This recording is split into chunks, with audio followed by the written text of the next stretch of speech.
आप सबको जय मसीह की। परमेश्वर आपको और आपके पूरे परिवार को आशीष दे। आज की कहानी। सीनै पर्वत पर परमेश्वर के साथ वाचा बांधने के बाद परमेश्वर ने इजरायलियों का मार्गदर्शन प्रतिज्ञा के देश कनान तक किया और बादल के खंभे ने उन्हें मार्ग दिखाया। परमेश्वर ने जो वाचा अब्राहम और इसहाक और याकूब से बांधी थी कि वह वाचा की भूमि उनके वंशज को देगा, परंतु अब वहाँ बहुत से लोगों के समूह रहते हैं और उन्हें कनानी कहा जाता है। कनानियों ने न तो परमेश्वर की आराधना की और न ही आज्ञा का पालन किया। उन्होंने झूठे देवताओं की उपासना की और बहुत से दुष्ट कार्य किए। परमेश्वर ने इजरायलियों से कहा, तुम वाचा की भूमि से सभी कनानियों को निकाल देना, उनके साथ मेल स्थापित न करना और न उनसे विवाह करना। तुम उनके देवताओं को पूरी तरह से नष्ट कर देना। यदि तुम मेरी आज्ञाओं का पालन न करो और मेरे बदले उनके देवताओं की उपासना करो तो तुम दंड के पात्र बनोगे। जब इजरायली कनान की सीमा पर पहुँचे तब मूसा ने 12 पुरुषों को चुना। इजराइल के हर गोत्र में से उसने उन पुरुषों को आदेश दिया कि जाओ और भूमि का पता लगाओ कि वह कैसी दिखती है, और उन्हें इसलिए भी भेजा गया कि वह पता लगाए कि कनानी तेजस्वी है या दुर्बल। उन 12 पुरुषों ने 40 दिन कनान देश में यात्रा की, फिर वे वापस लौट आए। 10 भेदियों ने एक बुरी खबर सुनाई और कहा, उन्होंने लोगों को बताया कि वहाँ की भूमि व खेत बहुत उपजाऊ हैं, परंतु 10 गुप्तचर कहने लगे, वह शहर बहुत तेजस्वी है और वहाँ के लोग असामान्य रूप से विशाल हैं। यदि हम उन पर हमला करते हैं तो निश्चित रूप से वह हमें पराजित कर देंगे, वे मार डालेंगे। परंतु तुरंत ही कालेब और यहोशू अन्य 2 जासूस कहने लगे, हाँ, यह सही है कि कनान के लोग लंबे और तेजस्वी हैं, पर हम निश्चित रूप से उन्हें पराजित कर देंगे। परमेश्वर हमारे लिए उनसे युद्ध करेंगे। वे लोग मूसा और हारून से क्रोधित होकर कहने लगे कि तुम हमें इतनी भीषण जगह क्यों लेकर आए? भला होता कि हम मिस्र देश में ही मर जाते। हमारी स्त्रियां और बाल बच्चे तो लूट में चले जाएंगे। फिर वे आपस में कहने लगे कि आओ हम किसी और को अपना प्रधान बना लें और मिस्र को लौट जाएं। परमेश्वर बहुत क्रोधित थे और परमेश्वर का तेज मिलाप वाले तंबू से सब इजरायलियों पर प्रकाशमान हुआ।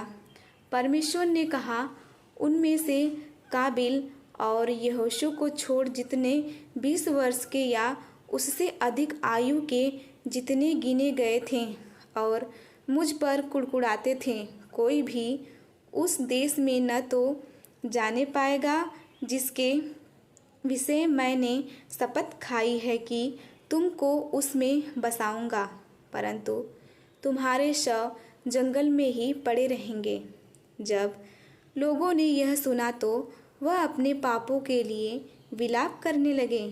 उन्होंने अपने हथियार लिए और कनानियों पर हमला करने के लिए चल दिए। मूसा ने उन्हें सचेत किया कि यहोवा तुम्हारे मध्य में नहीं है, मत जाओ, नहीं तो शत्रुओं से हार जाओगे।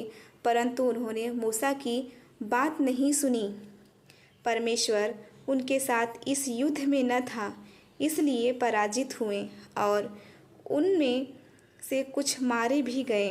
तब बचे हुए इजरायली कनान से वापस आए और इजरायली 40 वर्षों तक जंगल में भटकते रहे।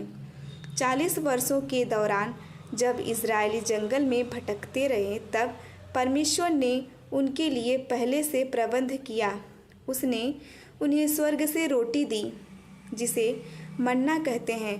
परमेश्वर ने उन्हें उनके शिविर में खाने के लिए मांस भी दिया जो मध्यम आकार के पक्षी हैं। बटेर के झुंड भेजे। इन 40 वर्षों में न तो उनके कपड़े पुराने हुए और न उनके जूते घिसे।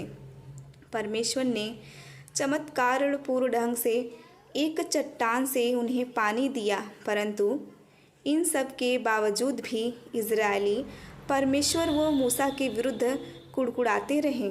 फिर भी परमेश्वर अपनी वाचा पर निष्ठावान रहा जो उसने अब्राहम, इसहाक व याकूब से बांधी थी।